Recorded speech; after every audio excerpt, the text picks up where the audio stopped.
స్తుతి కార్యక్రమంలో అనుదినము మాతో కలిసి దేవుని స్తుతిస్తున్న మా ప్రియ సోదరి సోదరులకందరికీ మన ప్రభువును రక్షకుడు యేసుక్రీస్తు అమూల్యమైన నామమున అందరికీ ప్రేమతో వందనాలు. ఉదయకాలం మన ధ్యానాంశం ఒకరినొకడు సహించాలి. పరిశుద్ధ గ్రంథమైన బైబిల్లో నుంచి ఎఫెసీయులకు రాసిన పత్రిక 4వ అధ్యాయము 2వ వచనం చదువుకుందాం.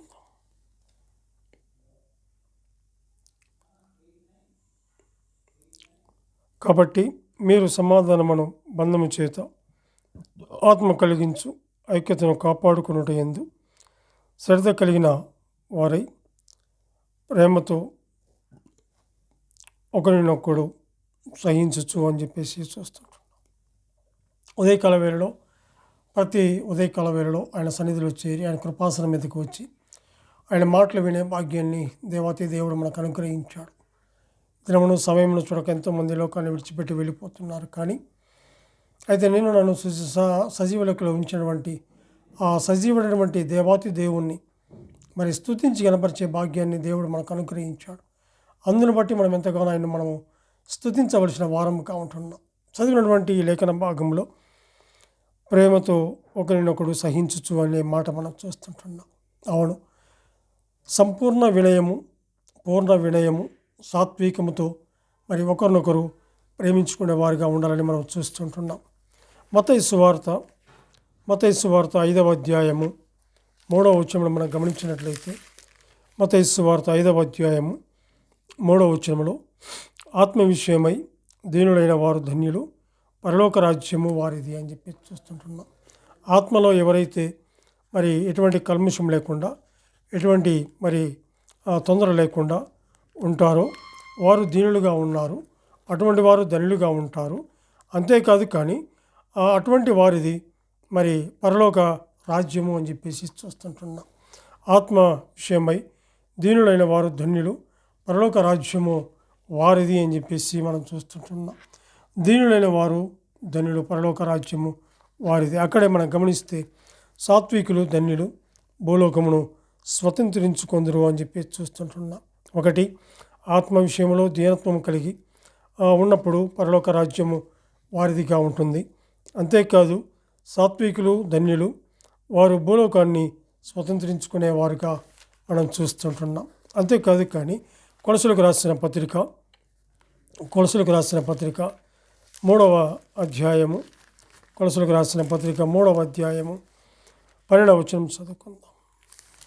3వ అధ్యాయము 12వ వచనం. కాగా దేవుని చేత ఏర్పరచబడిన వారును పరిశుద్ధులను ప్రియులైన వారికి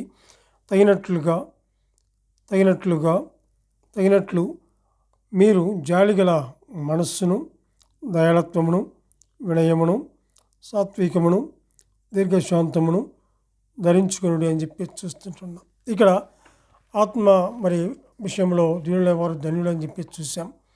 అంతేకాదు సాత్వికులు ధన్యులు, వారు భూలోకాన్ని స్వతంత్రించుకుంటారు అని చెప్పి చూసాం.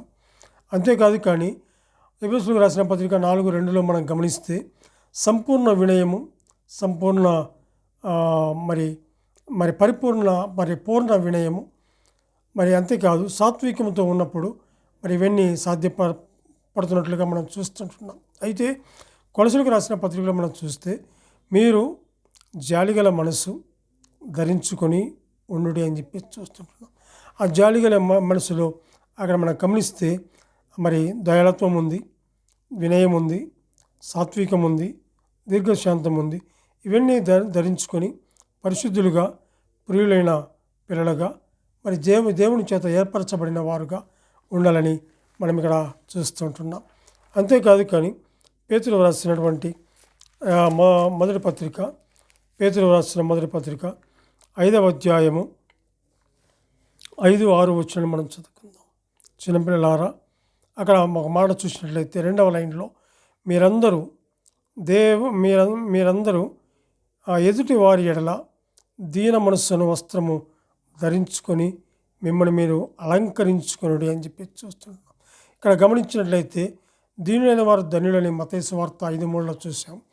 5:5లో సాత్వికులు ధన్యులని మనం చూసాం. కొలసలకు రాసిన పత్రికలో దీన మనసు, జాలి కలిగిన మనసు, దయాళత్వం కలిగి ఉండాలని మనం చూసాం. ఇక్కడ కూడా గమనించినట్లయితే దీన మనసును వస్త్రము ధరించుకొని మరి మిమ్మల్ని మీరు అలంకరించుకోండి అని చెప్పి చూస్తుంటున్నాం. ఎప్పుడైతే మరి దీనత్వము కలిగి, జాలి కలిగి, దయాళత్వము కలిగి, సాత్వికము కలిగి, సంపూర్ణ మరి వినయం కలిగి, పూర్ణ వినయం కలిగి, సాత్వికంతో ఎవరైతే ఉంటారో అటువంటి వారిని దేవుడు దృష్టించేవాడుగా ఉంటున్నాడు. అంతేకాదు కానీ అక్కడ అంటాడు, దేవుడు అహంకారులను ఎదిరించి దీనులకు ఏం చూపిస్తాడు? కృప చూపిస్తాడు. ఎప్పుడైతే దీనత్వము కలిగి, ఎప్పుడైతే సాత్వికము కలిగి, ఎప్పుడైతే దీర్ఘశాంతము కలిగి, ఎప్పుడైతే పూర్ణ వినయం కలిగి, ఎప్పుడైతే సంపూర్ణ వినయం కలిగి, యెహోవా యందు భయభక్తులు కలిగి ఎవరైతే ఉంటారో వారు సహిస్తారో, ఎవరైతే వినయం కలిగి ఉంటారో అటువంటి వారు మరి జాగ్రత్తగా ఉంటారని మనం చూస్తుంటున్నాం. అంతేకాదు కానీ ఇక్కడ కూడా గమనిస్తే పేతురు రాసిన పత్రికలు కూడా చూస్తే దీన మనసును వస్త్రమును ధరించుకోవాలి. అంతేకాదు 2 దీనులకు కృప చూపిస్తాడు.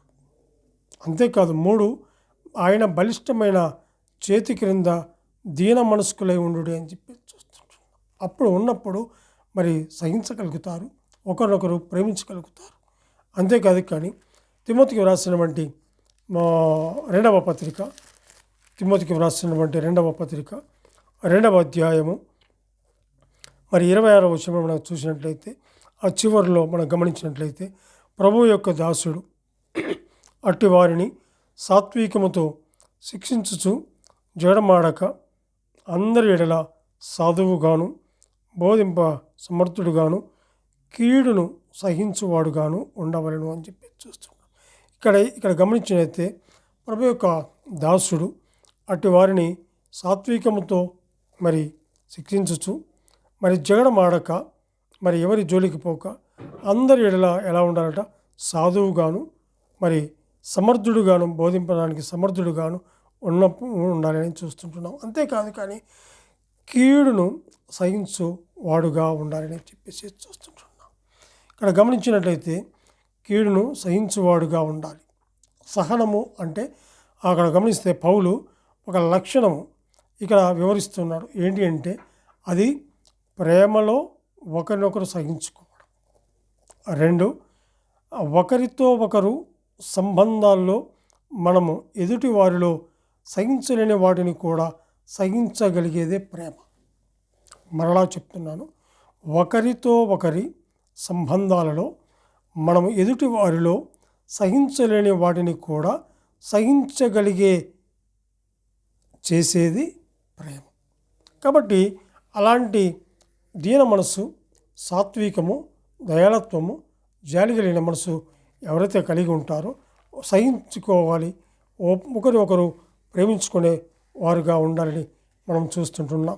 దినవృత్తాంతములు 1వ గ్రంథము 13వ అధ్యాయము 4వ వచనంలో కూడా మనం గమనించినట్లయితే 13వ అధ్యాయము 4వ వచనంలో ఈ కార్యము సమాజకులందరి దృష్టికి అనుకూలమాయను కనుక జనులందరూ ఆ ప్రకారము చేయుదమనిరి అని చెప్పేసి చూస్తుంటున్నాం. ఇక్కడ గమనిస్తే అక్కడ కూడా మరి సహస్రాధిపతులతోనూ శతాధిపతులతోనూ అధిపతులతోనూ ఆలోచన చేసి సమాజముగా కూడి ఇశ్రాయేలందరితో ఇలాగూ సెలవిస్తున్నట్లుగా మనం చూస్తుంటున్నాం. ఇక్కడ మనం గమనించినట్లయితే ఒకరొకరు సహించుకునే వారిగా ఉండాలని మనం చూస్తుంటున్నాం. తిమోతికి వ్రాసిన 2వ పత్రిక 4:3 కూడా చూస్తే హితబోధను సహించాలి. అంతేకాదు హెబ్రీయులకు రాసిన పత్రిక 10వ అధ్యాయం 32వ వచనంలో కూడా చూస్తే పోరాటమును సహించాలి. హెబ్రీయులకు రాసిన పత్రిక 12వ అధ్యాయము 2వ వచనం కూడా చూస్తే సిలువను సహించాలి. అవును, మనల్ని పిలిచిన దేవుడు నమ్మదగిన వాడు, మనం పిలిచిన దేవుడు గొప్పవాడు. ఆయన ఒకరినొకరు ప్రేమించిన వాడుగా ఉన్నాడు. పాపుల కొరకై ఆయన పరమ నుండి భూలోకానికి వచ్చిన వాడుగా ఉన్నాడు. పాపులైనటువంటి మనల్ని ప్రేమించిన వాడుగా మనము ఆయన ప్రేమించలేదు, కానీ ఆయనే మనల్ని ప్రేమించాడు. ఒకరినొకరు ప్రేమించుకొని సంపూర్ణ వినయం కలిగి, పూర్ణ వినయం కలిగి, సాత్వికముతో, అంతేకాదు దీన మనసు కలిగి, మరి జాలి కలిగిన మనసు కలిగి, దీన వస్త్రమును ధరించుకొని మరి కృప అనుగ్రహించినటువంటి దేవుని వైపుకు చూస్తూ ఆయన బలిష్టమైనటువంటి హస్తముల కింద మరి దాగి ఒగ్గి మరి ఉన్నప్పుడు మరి ఇవన్నీ కూడా మనకు అనుగ్రహింపబడతాయి. ఎందుకంటే ఒకరు సహించుకోవాలి. ఒక విషయంలో మరి నువ్వు నేను అన్నట్లుగా ఉండకుండా ఒకరు మరి సహించుకొని మాటలో కూడా సహించుకొని ప్రేమ, అనురాగము, దీన మనసు, మరి వినయము, సాత్వికము కలిగి ఒకరినొకరు అర్థం చేసుకొని క్షమాపణ కలిగి ఉండి ఒకరొకరు అర్థం చేసుకున్న వారంగా ఉండాలి. అందుకే కదా ఆయన మన పాపములన్నీ కూడా ఆయన వీపు పైన వేసుకొని కల్వరిగిరిలో మన కొరకై సహించాడు. ఆయన వహించాడు, తృణీకరించబడ్డాడు, హేళన చేయబడ్డాడు, అవమానపరచబడ్డాడు, క్రుద్ధపడ్డాడు, కొట్టబడ్డాడు, మనందరి కొరకై ప్రాణము పెట్టాడు, మరణించి సమాధి మరి గెలిచి లేచినటువంటి గొప్ప దేవుడు ఆయన ఒక్కడే.